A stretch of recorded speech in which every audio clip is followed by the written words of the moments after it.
Hai teman-teman, di video kali ini kita akan membahas materi mengenai mineral makro. Untuk mengetahui materinya lebih lanjut, yuk kita simak video berikut. Oke, teman-teman, sebelum kita memasuki materi mineral makro, saya akan memperkenalkan teman saya satu persatu, yaitu yang pertama Rudi Sumarlin, selanjutnya Al-Fauzan Al-Faridi, selanjutnya Najwa Khairiyah, selanjutnya Nur Intan Utami, selanjutnya Samra Basri, kemudian saya sendiri Zulfa Husain. Sebelum kita memasuki materi mineral makro, ada baiknya kita harus mengetahui apa sih mineral itu. Nah, jadi teman-teman, mineral merupakan komponen inorganik yang terdapat di dalam tubuh manusia. Berdasarkan dari kebutuhannya, mineral terbagi menjadi dua kelompok, yaitu mineral makro dan mineral mikro. Mineral makro dibutuhkan dengan jumlah di atas 100 mg per hari, sedangkan mineral mikro dibutuhkan dengan jumlah di bawah 100 mg per hari. Nah, mineral-mineral yang dibutuhkan tubuh akan memiliki fungsi khasnya masing-masing, seperti kalsium yang berperan dalam pembentukan struktur tulang dan gigi, natrium berfungsi dalam menjaga keseimbangan cairan tubuh, atau juga kalsium nih teman-teman, yang berfungsi untuk memperlancar peredaran darah. Adapun klasifikasi dari mineral makro, yang pertama yaitu sodium, atau biasa kita kenal dengan natrium, Na, klorida, Cl, kemudian kalium, K, kemudian kalsium, Ca, kemudian fosfor, P, kemudian magnesium, Mg, dan yang terakhir adalah sulfur dengan simbol S.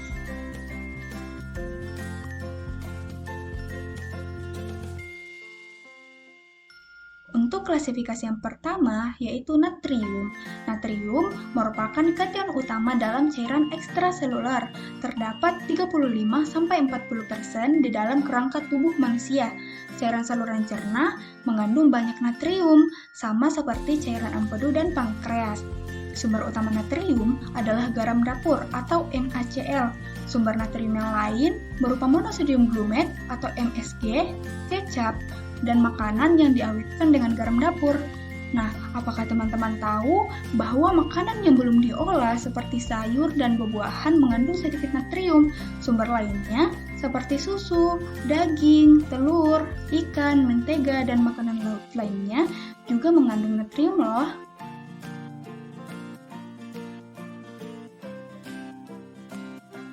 Adapun fungsi dari natrium yaitu yang pertama, menjaga keseimbangan cairan dalam kompartemen ekstraseluler. Yang kedua, mengatur tekanan osmosis yang menjaga cairan agar tidak keluar dari darah dan masuk ke dalam sel. Yang ketiga, menjaga keseimbangan asam basah di dalam tubuh dengan mengimbangi zat-zat yang mengandung asam.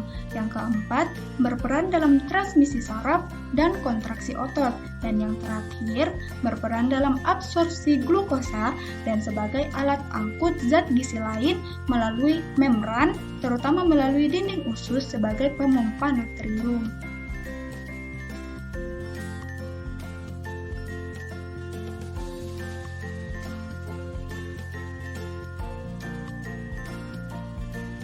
Nah, biasanya ada pertanyaan nih teman-teman. Apa sih dampak yang akan terjadi apabila kita kekurangan natrium? Jadi, teman-teman, penyebab yang akan terjadi jika kita kekurangan natrium yaitu yang pertama kejang-kejang, apatis, dan kehilangan nafsu makan. Nah, biasanya hal ini terjadi setelah kita mengalami muntah-muntah, diare, keringat berlebihan, dan diet rendah garam. Nah, diet rendah garam ini merupakan diet yang mengatur asupan natrium yang berlebihan, terutama dalam bentuk natrium klorida. Terus ada pertanyaan lagi nih, selain dampak kekurangan, apakah terdapat dampak kelebihan? Nah, tentu ada dong. Jadi, akibat kelebihan natrium dapat menimbulkan keracunan yang dalam keadaan akut, menyebabkan edema dan hipertensi. Untuk klasifikasi yang kedua yaitu klorida. Klorida merupakan anion utama cairan ekstraseluler. Konsentrasi klor tertinggi adalah dalam cairan cerebrospinal atau otak dan sumsum tulang belakang, lambung, dan pankreas. Klor terdapat bersamaan dengan natrium dalam garam dapur, adapun pada beberapa sayuran dan buah-buahan. Adapun fungsi dari klorida, yaitu yang pertama, berperan dalam memelihara keseimbangan cairan dan elektrolit dalam cairan ekstraseluler. Yang kedua, memelihara suasana asam dalam lambung sebagai bagian dari HCl yang diperlukan untuk bekerjanya enzim-enzim pencernaan. Yang ketiga, membantu pemeliharaan keseimbangan asam dan basa bersama unsur-unsur pembentuk asam lainnya. Yang keempat, ion klor dapat dengan mudah keluar dari sel darah merah dan masuk ke dalam plasma darah guna membantu mengangkut karbon dioksida ke paru-paru dan keluar dari tubuh. Dan yang terakhir, mengatur sistem renin, angiotensin, aldosteron yang mengatur keseimbangan cairan tubuh. Jadi apa sih dampak kekurangan dan kelebihan klor? Jadi kekurangan klor terjadi apabila terdapat tanda-tanda yaitu muntah-muntah, diare kronis, dan keringat berlebihan. Dan juga apabila kelebihan bisa membuat muntah-muntah. Jadi AKG minimum klor sehari sebesar 750 mg. Adapun klor diabsorpsi di usus halus dan diekskresi melalui urin dan keringat. Kehilangan klor juga dapat mengikuti kehilangan natrium loh teman-teman. Klasifikasi selanjutnya yaitu kalium. Kalium merupakan ion yang bermuatan positif dan terdapat di dalam sel dan cairan intraseluler. Kalium berasal dari tumbuh-tumbuhan dan hewan. Sumber utama kalium adalah makanan segar atau mentah, terutama buah, sayur-sayuran, dan kacang-kacangan. Nah, jadi teman-teman, seperti penjelasan saya sebelumnya, kita harus mengetahui fungsi-fungsi dari klasifikasi mineral makro ini. Ya, sama halnya dengan fungsi kalium, yaitu yang pertama, berperan dalam pemeliharaan keseimbangan cairan dan elektrolit serta keseimbangan asam dan basa bersama natrium. Yang kedua, bersama kalsium, kalium berperan dalam transmisi saraf dan kontraksi otot. Dan yang ketiga, di dalam sel, kalium berfungsi sebagai katalisator dalam banyak reaksi biologi, terutama metabolisme energi dan sintesis glikogen dan protein. Dan yang terakhir, kalium berperan dalam proses pertumbuhan sel. Nah, lanjut nih teman-teman. Sekarang kita membahas mengenai kekurangan dari kalium. Apabila kita kekurangan kalium, ini dapat terjadi karena kebanyakan kehilangan melalui saluran cerna dan ginjal. Adapun apabila kehilangan melalui saluran cerna dapat terjadi karena muntah-muntah, diare kronis, dan kebanyakan menggunakan obat pencuci perut. Adapun kehilangan melalui ginjal yaitu karena penggunaan obat diuretik, terutama untuk pengobatan hipertensi. Kekurangan kalium menyebabkan lesu, lemah, kehilangan nafsu makan, kelumpuhan, mengigau, dan konstipasi. Nah, untuk kelebihan kalium ini dapat terjadi bila mengonsumsi melebihi 12 gram per meter kuadrat permukaan tubuh sehari tanpa diimbangi oleh kenaikan ekskresi. Hiperkalemia akut dapat menyebabkan gagal jantung yang berakibat kematian. Kelebihan kalium dapat terjadi bila ada gangguan fungsi ginjal. Nah, untuk klasifikasi yang keempat yaitu kalsium teman-teman. Jadi kalsium merupakan mineral yang paling banyak di dalam tubuh manusia yang berada dalam jaringan keras yaitu tulang dan gigi, di dalam cairan ekstraseluler dan intraseluler. Kalsium berperan penting dalam mengatur fungsi sel seperti untuk transmisi saraf, kontraksi otot, penggumpalan darah, dan menjaga permeabilitas membran sel. Nah, jadi kalsium juga mengatur kerja hormon dan faktor pertumbuhan. Adapun sumber kalsium nih teman-teman, terutama terdapat pada susu dan hasilnya seperti keju, kemudian ikan yang dimakan dengan tulangnya, termasuk ikan kering merupakan sumber kalsium yang baik. Adapun seperti udang, kerang, kepiting, kacang-kacangan, dan hasil olahan lainnya, daun singkong, daun lantoro juga merupakan kalsium yang baik. Adapun fungsi utama dari kalsium yaitu yang pertama, pembentukan tulang dan gigi. Yang kedua, kalsium dalam tulang berguna sebagai bagian integral dari struktur tulang dan sebagai tempat menyimpan kalsium. Yang ketiga, mengatur pembekuan darah. Yang keempat, katalisator reaksi biologik seperti absorpsi vitamin B12, tindakan enzim pemecah lemak, lipase pankreas, ekskresi insulin oleh pankreas, pembentukan dan pemecahan asetilkolin.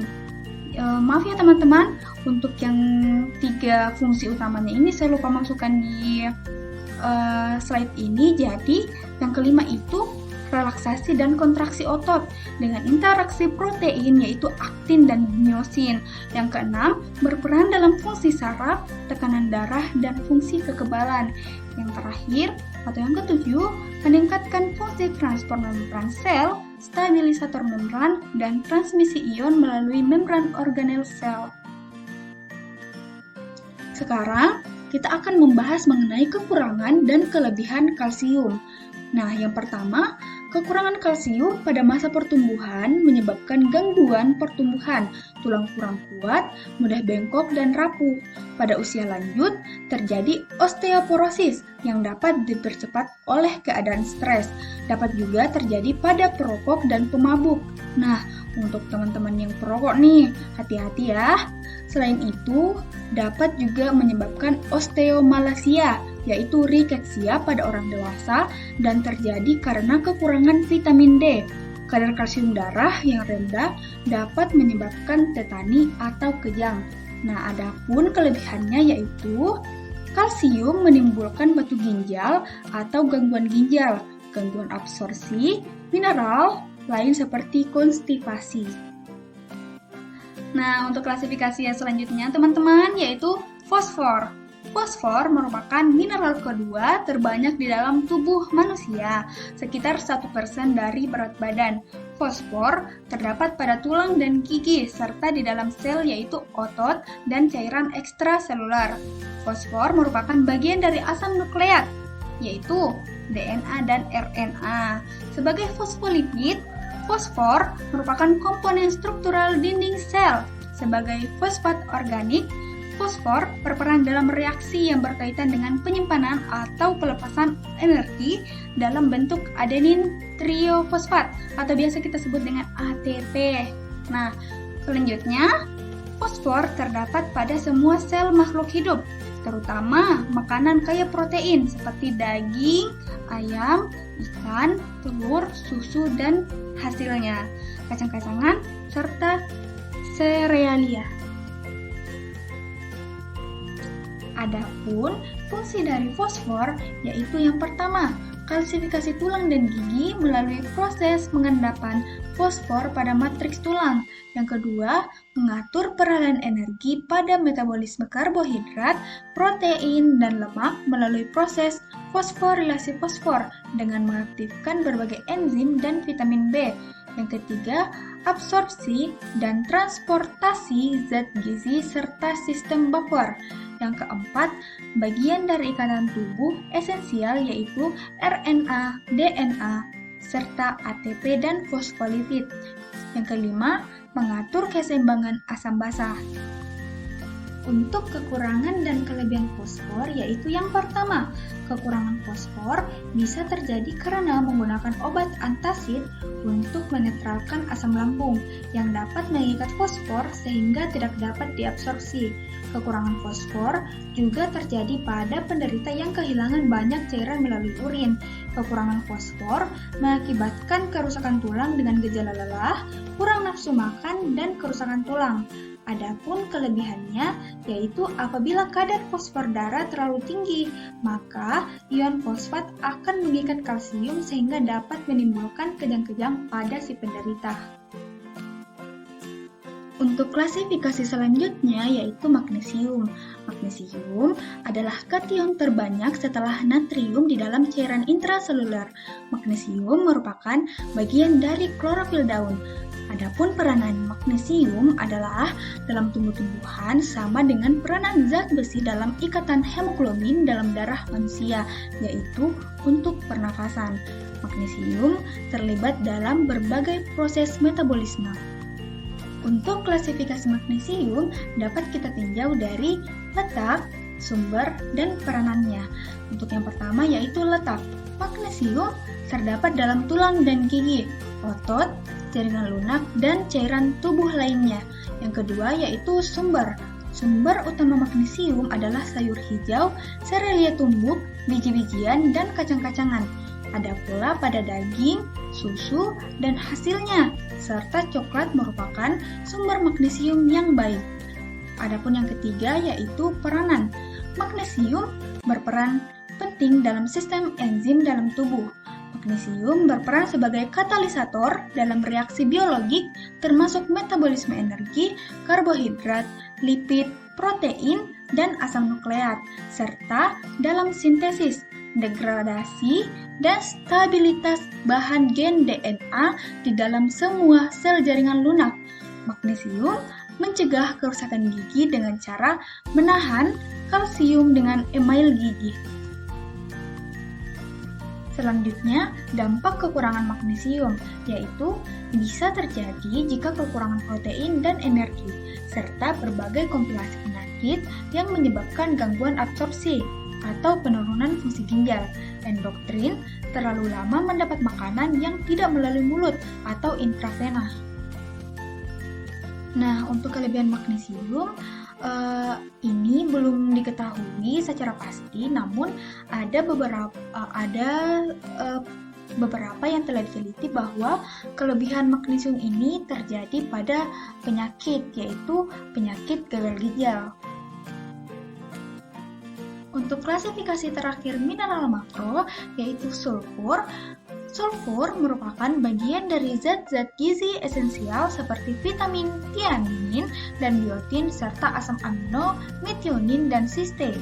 Rantai samping molekul sistein yang mengandung sulfur berkaitan satu sama lain sehingga membentuk jembatan disulfide yang berperan dalam menstabilkan molekul protein. Klasifikasi sulfur dapat kita tinjau dari letak, sumber, dan peranannya. Untuk yang pertama, kita tinjau dari letaknya. Sulfur terdapat dalam tulang rawan, kulit, rambut, dan kuku yang banyak mengandung jaringan ikat yang bersifat kaku. Adapun untuk sumber sulfur yaitu makanan yang mengandung protein, misalnya yaitu daging ayam, biji-bijian, gandum, susu, yogurt, dan lain-lain yang mengandung protein.